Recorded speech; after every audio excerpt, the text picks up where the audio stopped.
திருவண்ணாமலைக்கு போனோம்னா கையில காசு இல்லாம திருவண்ணாமலைக்கு போக முடியாது.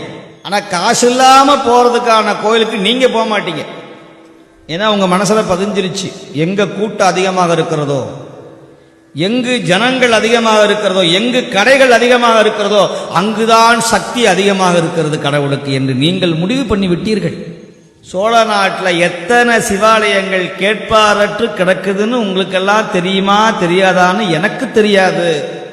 ஆனால் எனக்கு தெரியும், எத்தனையோ பாடல் பெற்ற தலங்கள் வெறும் ஆடு மாடுகள் மட்டுமே வழிபடக்கூடிய இடங்கள், ஜந்துக்கள் வழிபடக்கூடிய சிவாலயங்கள், முருகன் மட்டுமே அமைதியாக தன்னந்தனியாக நிற்கிற ஆலயங்கள் எத்தனையோ உண்டு, அம்பிகை முதற்கொண்டு.